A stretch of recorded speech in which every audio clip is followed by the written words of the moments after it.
ඔන්න ඉතින් අද අපි ඔයගලන්ට අරන් ඇවිල්ලා තියෙන්නේ රසවත් මඤ්ඤොක්ක ටෙම්පරාදුවක් හදාගන්න විදිහ.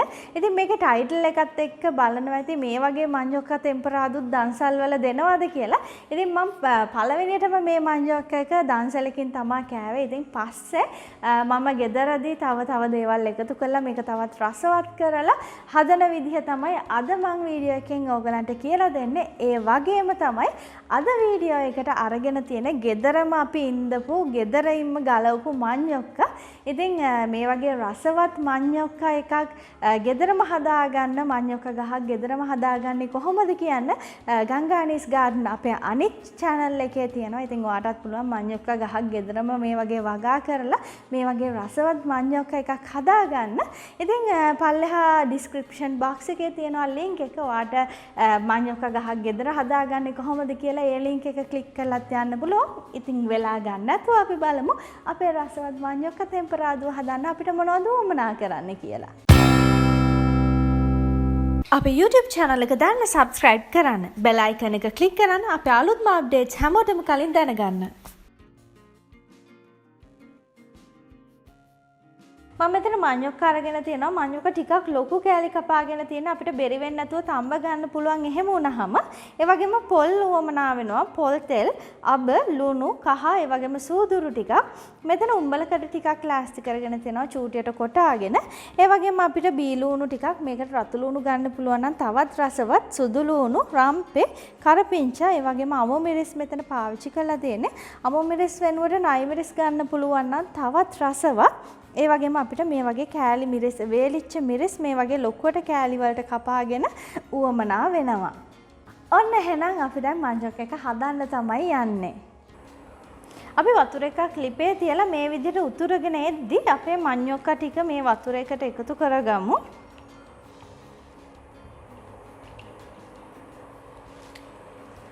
මඤ්ඤොක්ක වල ප්‍රමාණයට වඩා ටිකක් වැඩිපුර වතුර තියාගත්තොත් අපිට මේ ටික හොඳට තඹ ගන්න පුළුවන් බැරි වෙන්නේ නැති වෙන විදිහට මේ වගේ මඤ්ඤොක්ක එක වැහෙන්නම වතුර තියාගන්න ඕන.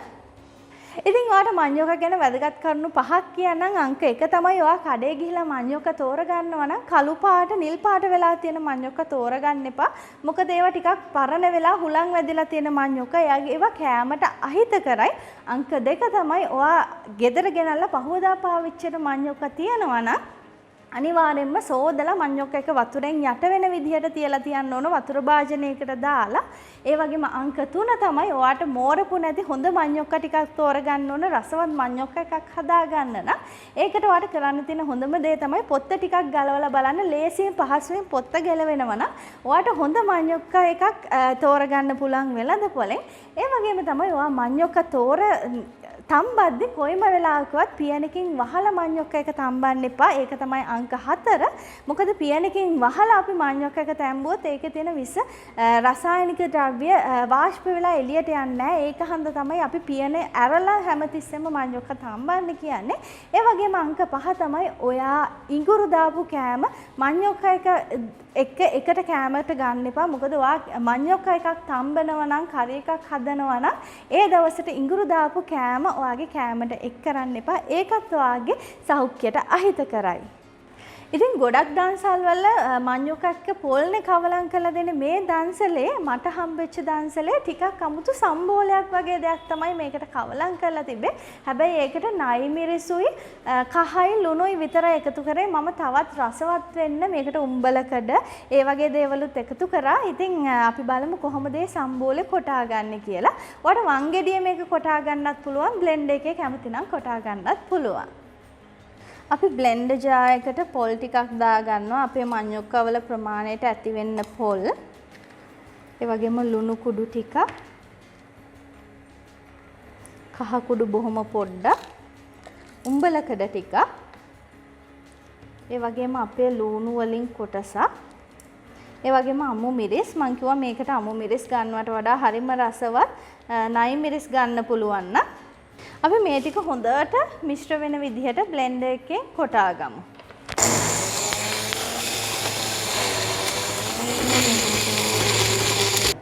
ඉතින් ඔයාලට මේ වගේ කහපාට සම්බෝලයක් තමයි එන්නේ.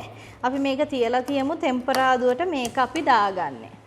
දැන් අපේ මඤ්ඤොක්ක ටික හොඳටම තැම්බිලා තියෙනවා. ඔයගලන්ට පේනවා මේ පුපුරලා ඇවිල්ලා තියෙනදී අපේ මඤ්ඤොක්ක ටික තැම්බිලා. ඒ වගේම මට කියන්න අමතක වුණා අපි මඤ්ඤොක්ක ටික දාද්දිම කහ ටිකක් දාන්න ඕන. ඒ වගේම දැන් අපි ලුණු ටිකක් මේකට එකතු කරගන්නවා. ලුණු ටික දාලා විනාඩි 5කට විතර පස්සේ අපි අපේ මඤ්ඤොක්ක ටික වතුරෙන් බේරලා අරගමු. ගොඩාක්ම බෙරි වෙන්න මඤ්ඤොක්ක තියෙන්න කැමති නම් ඔයා තව චුට්ටක් වෙලා තියන තව විනාඩි 5ක් විතර. මම මඤ්ඤොක්ක තඹපු භාජනයේම ගත්ත ටෙම්පරාදුවට අපි දැන් ටෙම්පරාදුවට තෙල් ටිකක් එකතු කරගන්නවා. තෙල් ටික රත් වෙගෙන එද්දි අපි අබ ටිකක් එකතු කරගන්නවා. අබ ටිකක් වැඩි වුණ තරමට මේක රසයි. අබ ටික පුපුරගෙන එද්දි අපි සූදුරු ටික එකතු කරගන්නවා. සූදුරු තේ හැන්දක් විතර. මේ දෙකෙන් හොඳ සුවඳක් එන වෙලාවට අපේ සුදු ලූණු ටිකත් අපි එකතු කරගමු. සුදු ලූණු ලූණු දෙකම එකතු කරගමු.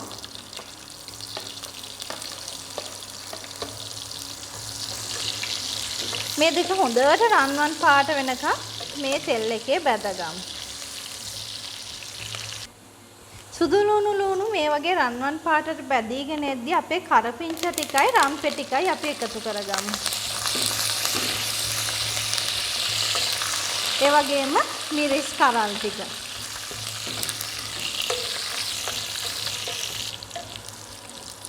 මේක හොඳට ටෙම්පරාදුව සුවඳ එද්දී අපේ තඹගත්ත මඤ්ඤොක්ක ටික මේකට එකතු කරගමු.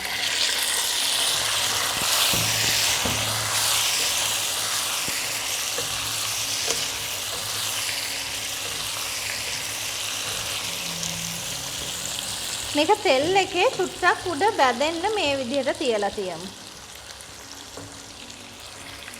විනාඩි 5ක් විතර මේක මේ විදිහට ටෙම්පරාදු වුණාට පස්සේ අපි හදාගත්ත සම්බෝලේ මේකට එකතු කරගමු.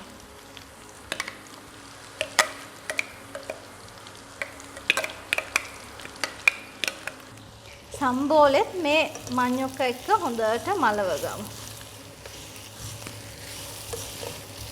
අපිට ලුණු අඩිපාඩුවක් තියෙනවා නම් මේ වෙලාවේදී ටිකක් එකතු කරගන්න පුළුවන්. දැන් ඔන්න අපේ මඤ්ඤොක්ක එක හදාගෙන ඉවරයි. අපි දැන් මේක බෙදාගමු. මේ රම්පේ කොළ එහෙම අයින් කරමු. ඕගොල්ලන්ටත් පුළුවන් මේ වගේ රසවත් මඤ්ඤොක්ක එකක් හදාගන්න. හදාගෙන රස විඳලා අපිටත් කියලා එවන්න කොහොමද රස කියලා. අපි ආයෙත් දවසක මේ වගේ තවත් රසවත් වීඩියෝ එකක් එක්ක හමු වෙමු.